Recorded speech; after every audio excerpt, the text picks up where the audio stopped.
नमस्कार मित्रांनो, मी बंडूशा गायकवाड बोलतोय आणि तुम्ही पाहत आहात बंडूशा इन्फो यूट्यूब चॅनल।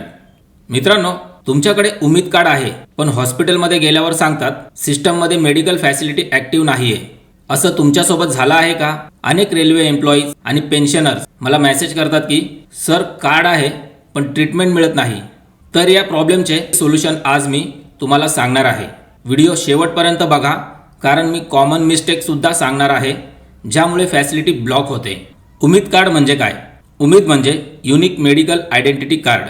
हे रेल्वे एम्प्लॉईज आणि पेन्शनर्ससाठी मेडिकल बेनिफिट मिळण्यासाठी कंपल्सरी आहे। या कार्डमुळे तुम्हाला रेल्वे हॉस्पिटलमध्ये OPD, IPD, मेडिसिन्स आणि फॅमिली ट्रीटमेंट मिळते। चला तर एका व्हिडिओ मार्फत एक्झाम्पल बघूया।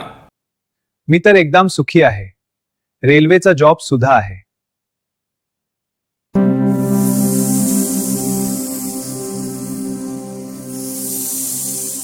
आता माझे वय झाले आहे, तब्येत सुद्धा खराब आहे। उमेद कार्ड घेऊन हॉस्पिटलला जातो।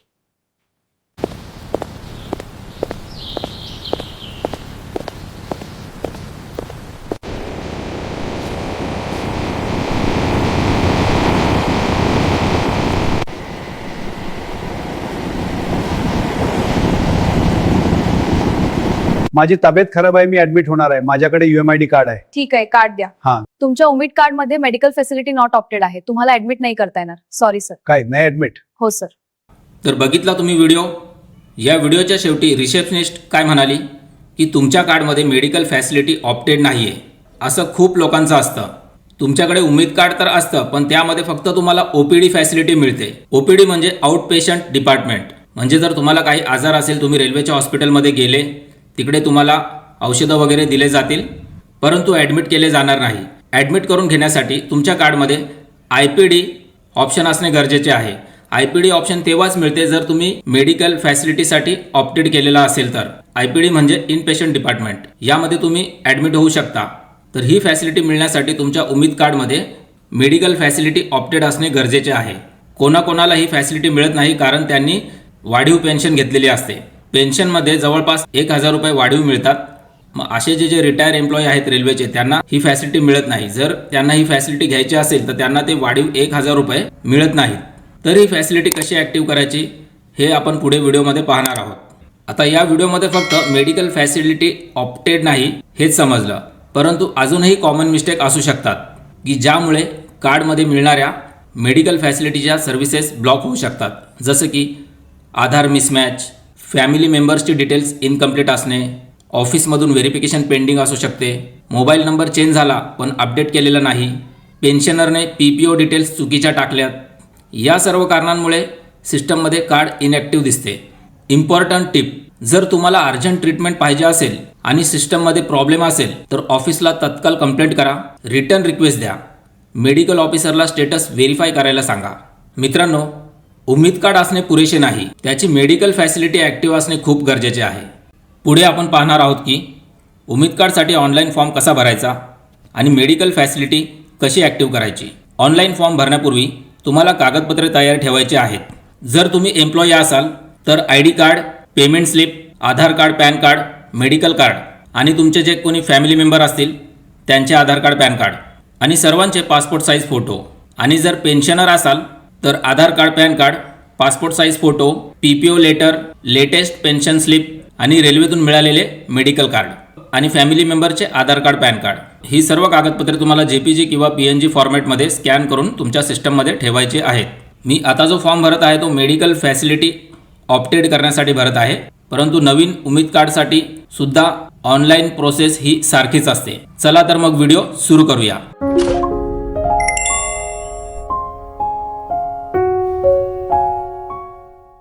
ऑनलाईन फॉर्म भरण्यासाठी ब्राउझरमध्ये उमेद सर्च करायचं आहे। त्यानंतर सगळ्यात वरच्या वेबसाईटला ओपन करायचं आहे। नंतर इथे गो टू उमेद पोर्टलवरती क्लिक करून इथे तुम्हाला तुमचा PPO नंबर किंवा PF नंबर एंटर करायचा असतो आणि खाली तुमचा पासवर्ड लिहायचा असतो आणि कॅप्चा जसाच्या तसा कॅप्चाच्या बॉक्समध्ये लिहून लॉग इनवरती क्लिक करायचे।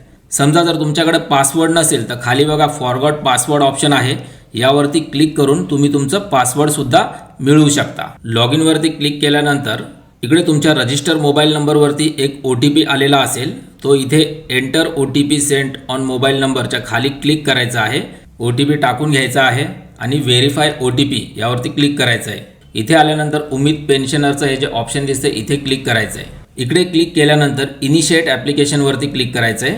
डॅशबोर्डच्या खाली तुम्हाला इनिशिएट ॲप्लिकेशन दिसत आहे यावरती. इथे तुम्हाला दिसेल पेन्शनर टाईपमध्ये पेन्शनर. तर इथे तुम्ही बघू शकता मित्रांनो, पेन्शन स्कीममध्ये काय लिहिलेलं आहे, RELHS नॉट ऑप्टेड. RELHS म्हणजे काय? RELHSचा फुल फॉर्म आहे रिटायर्ड एम्प्लॉई लायब्रलाइज हेल्थ स्कीम.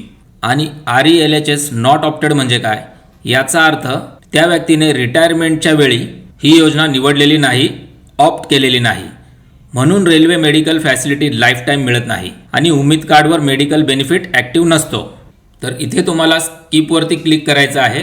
नंतर इथे सर्व आपली इन्फॉर्मेशन दिसते पेन्शनर्सची, ती बरोबर आहे का नाही एकदा व्हेरीफाय करून घ्यायची आहे. त्यानंतर खालती बघा इथे सर्व डॉक्युमेंट्स तुम्हाला दिसतील, जसं की इथं पेन्शन स्लिप आहे, सिग्नेचरसुद्धा इथे अपलोड केलेले असते. इथे एडिट डॉक्युमेंटवरती क्लिक करायचं आहे आणि जे डॉक्युमेंट नाही आहे ते अपलोड करायचे. जसं की इथे आधार कार्ड नव्हतं तर आपण इथे आधार कार्ड आता अपलोड करत आहोत. तर आधार कार्ड बघा इथे अपलोड झालं. आणि हा फॉर्म भरण्यापूर्वी तुम्हाला पेन्शन स्लिप ही लेटेस्ट अपलोड करायची असते. तर लेटेस्ट पेन्शन स्लिप जी जुनी होती ती अगोदर डिलीट करायची आणि मग नंतर नवीन लेटेस्ट पेन्शन स्लिप अपलोड करायची. जशी की मी इथे नवीन लेटेस्ट पेन्शन स्लिप अपलोड केलेली आहे. त्यानंतर अशा प्रकारे खाली यायचं आहे आणि इथे अपडेट डॉक्युमेंटवरती क्लिक करायचं आहे. त्यानंतर बघा पेन्शनर डिटेल्स अपडेटेड सक्सेसफुली असं लिहून येईल. त्यानंतर इथे मेंबर्सवरती क्लिक करायचं आहे, जे कोणी फॅमिली मेंबर्स असेल, जसे की इथे वाईफ आहे. पुन्हा खाली यायचं आहे आणि बघून घ्यायचं आहे त्यांचं आधार कार्ड आणि पॅन कार्ड आणि फोटो अपलोड आहे की नाही. तर पाहू शकता इकडे फोटो, आधार कार्ड, पॅन कार्ड अपलोड आहे. इथे पुन्हा खाली असं यायचं आहे आणि इथे डिक्लेरेशनच्या बॉक्समध्ये क्लिक करून सबमिटवरती क्लिक करायचं आहे. त्यानंतर इथे दोन्ही बॉक्समध्ये टिक करून आणि इथे रिझन फॉर रिव्हिजन यामध्ये तुम्हाला कारण लिहायचं असतं की तुम्ही परत रिअप्लाय का करत आहात. तर इकडे तुम्ही लिहू शकता नॉट टेकिंग मेडिकल अलाउन्स, म्हणजे आता मेडिकल अलाउन्स आम्ही घेत नाही आहोत असा त्याचा अर्थ आहे. असे लिहून तुम्हाला शेवटी सबमिटवरती क्लिक करायचं आहे.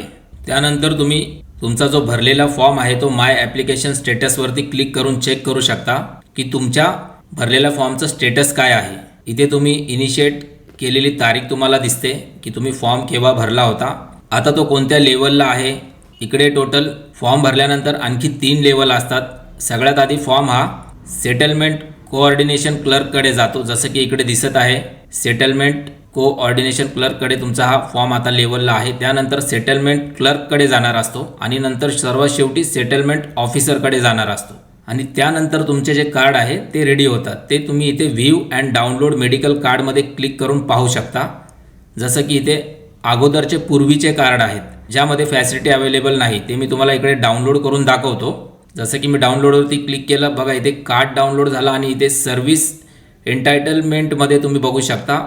इथे तुम्ही पाहू शकता OPD ओनली लिहिलेलं आहे, म्हणजे सध्या यांच्या कार्डमध्ये फक्त OPDच फॅसिलिटी अवेलेबल आहे. तर फॉर्म भरल्यानंतर थोडे दिवस थांबायचं आहे आणि 5 ते 6 दिवसानंतर पुन्हा तुम्हाला लॉग इन करायचं आहे. लॉग इन करून तुम्हाला तुमचे नवीन उमेद कार्ड डाउनलोड करायचे आहे. जसं की मी तुम्हाला दाखवतो माझ्या डेस्कटॉपवरती मी जुनं आणि नवीन दोन्ही कार्ड तुमच्यासाठी इथे दाखवण्यासाठी ठेवलेले आहेत. आधी तुम्हाला जुनं दाखवतो. तर बघा इकडे मी ओपन केला. जुन्या कार्डमध्ये पहा इथे सर्व्हिस एंटायटलमेंटमध्ये पुढे लिहिलं होतं OPD only for chronic disease. OPD only for chronic disease म्हणजे काय? याचा अर्थ फक्त दीर्घकालीन आजारासाठी OPD सुविधा मिळते. उदाहरणार्थ शुगर, BP, अस्थमा. ॲडमिट सुविधा यामध्ये नसते. त्यानंतर तुम्हाला नवीनवाला कार्ड दाखवतो. तर बघा मी इकडे न्यूवाला ओपन केला. आता नवीनवाल्यामध्ये सर्व्हिस एंटायटलमेंटमध्ये तुम्ही बघू शकता OPD इलिजिबल आहे. आता OPD इलिजिबलचा अर्थ काय आहे की तुम्हाला कोणतेही आजार, जसे की साधा खोकला झाला, ताप आला आणि त्यासाठी तुम्हाला औषधं वगैरे घ्यायचे असतील, उपचार घ्यायचे असतील तर तुम्ही घेऊ शकता. आणि ॲडमिट होण्याची जर गरज वाटली तर ॲडमिटसुद्धा होऊ शकता. इकडे बघा लेवल ऑफ एंटायटलमेंटमध्ये सेमी प्रायव्हेट वार्ड लिहून आलेला आहे, म्हणजे तुम्ही ॲडमिट झाल्यास तुम्हाला प्रायव्हेट रूम मिळू शकतो. आता जे नवीन उमेद कार्ड बनून येतात त्या सर्वांच्या सर्व्हिस एंटायटलमेंटमध्ये OPD इलिजिबल असंच लिहून आलेलं असतं. इथे IPD असं लिहून येत नाही, परंतु IPDमध्ये ज्या सुविधा मिळतात जसे की हॉस्पिटलमध्ये ॲडमिट होणं, बेड सुविधा, ऑपरेशन किंवा मोठे उपचार, हे सर्व यामध्ये मिळतं. तर मित्रांनो, अशा प्रकारे तुम्ही ऑनलाईन उमेद कार्डसाठी अर्ज करू शकता किंवा मेडिकल फॅसिलिटी उपलब्ध नसेल तर ती उपलब्ध करून घेऊ शकता. व्हिडिओ उपयोगी वाटला असेल तर लाईक करा, शेअर करा रेल्वे एम्प्लॉई ग्रुपमध्ये आणि चॅनल सबस्क्राईब करायला विसरू नका. बंडूशा इन्फोवर मी असे प्रॅक्टिकल फॉर्म फायलिंग आणि गव्हर्नमेंट प्रोसेसचे व्हिडिओ रेग्युलर अपलोड करत असतो. भेटूया पुढील व्हिडिओमध्ये. तोपर्यंत जय हिंद, जय भारत.